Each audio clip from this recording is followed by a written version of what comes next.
नमस्कार मंडळी. हा व्हिडिओ खास त्या लोकांसाठी आहे जे सोशल मीडियावर व्हिडिओज बघतात, रील्स बघतात किंवा ब्लॉग बघतात वेगळे आणि त्यातून तुम्हाला काही चांगल्या गोष्टी बघायला, ऐकायला मिळत असतील तर मोटिवेशनल स्पीच पण खूप छान छान असतात. तर काही गोष्टी सोशल मीडियाच्या खूपच छान आहेत आणि काही गोष्टी निगेटिव्हली देखील आपल्या समोर येतात. तर समजा मी व्हिडिओ बनवते आहे आणि एक वेगळा असा सब्जेक्ट मला जर अल्गोरिदम सुचवत असेल, म्हणजे माझे व्हिडिओ जर व्हायरल होत असतील तर अल्गोरिदममधून मला मेसेज येतो की तुमचे व्हिडिओज व्हायरल होत आहेत, तर तुम्ही याच्यावर या कंटेंटवर जास्त काम करा आणि तुमचे व्हिडिओ अजून छान व्हायरल होतील. आणि त्याचा बेनिफिट असा असतो की आमचे व्हिडिओ व्हायरल झाले की आम्हाला काही ठराविक अमाऊंट सोशल मीडियाकडून मिळत असते. तर आमचा हाच उद्देश असतो की आमचे व्हिडिओ लोकांपर्यंत पोहोचावेत, काही चांगल्या गोष्टी पोहोचाव्यात, काही तात्पर्य गोष्टींमधून असतं त्या गोष्टी सोशल मीडियापर्यंत पोहोचाव्यात. तर या गोष्टीचा बरेच लोक गैरसमज करून घेतात. म्हणजे माझं स्वतःचंच उदाहरण इथे शेअर करते की गेल्या 2 वर्षापूर्वी मला इतका छान रिस्पॉन्स फेसबुकला मिळत होता. म्हणजे माझं स्वतःचंच उदाहरण मी सांगते की मी त्यावेळेस केकचे व्हिडिओ बनवायचे, वेगळे केकचे प्रकार शूट करून मी सोशल मीडियावर टाकायचे. त्यावेळेस मला अल्गोरिदममध्ये आलं की तुमचे व्हिडिओ व्हायरल होत आहेत, तर तुम्ही खूप छान अजून कंटेंट बनवा आणि चांगले व्हिडिओ बनवा.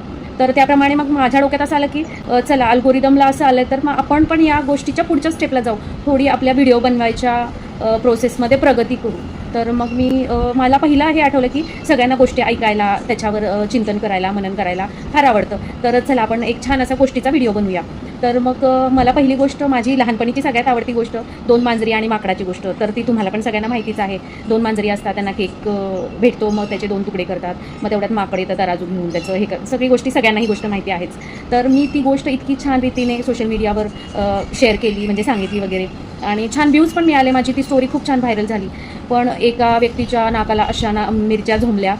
म्हणजे इव्हन त्या नवरा बायकोमध्ये एवढं प्रचंड भांडण झालं की त्यांनी मला ब्लॉक केलं, माझ्याशी वाद घातले. म्हणजे मला अर्थार्थी कसलाच संबंध नव्हता की कुणाला दुखवावं किंवा कुणाला मानसिकरित्या त्रास द्यावा, असा माझा कुठलाच हेतू नव्हता. मी म्हणजे मी एक सोशल मीडियावर व्हिडिओ करणारी व्यक्ती म्हणून एक छान गोष्ट किंवा एक पोस्ट मी त्याच्यावर केली होती. तर ते एवढं वाढत गेलं की मला त्याचा खूप त्रास झाला. मी थोडे दिवस व्हिडिओ सोशल मीडियावर टाकणं बंद केलं. पण मला असं वाटतं की माझी चूक नाही तर मी ती का ॲक्सेप्ट करायची. मग मी सगळ्या गोष्टी पुसून टाकल्या आणि मी परत माझी गाडी मार्गावर आणली. आणि तुम्हाला सांगायला प्रचंड आनंद होतो आहे की माझ्या व्ह्यूज आता इतक्या छान माझ्या व्हिडिओला मिळत आहेत. माझ्या पोस्ट पण खूप छान व्हायरल होत आहेत आणि मला नुकतंच पेमेंट पण स्टार्ट झालेलं आहे, आणि ते देखील डॉलरमध्ये. तर हा व्हिडिओ खास मी जे माझे खरंच शुभचिंतक आहेत, जे मला छान असा सपोर्ट करतात, अशा लोकांसाठीच हा व्हिडिओ बनवते आहे. जे दुसऱ्यांचे पाय ओढणारे आहेत आणि दुसऱ्यांनी सांगितलेल्या गोष्टी स्वतःच्या अंगावर ओढून स्वतःला त्रास करून आणि मला पण त्रास देणाऱ्या लोकांसाठी हा व्हिडिओ मी बनवत नाही. तर हा व्हिडिओ फक्त आणि फक्त ज्यांना मला ऐकायला, मला पाहायला आवडतं अशा लोकांसाठी हा व्हिडिओ बनवला आहे. धन्यवाद.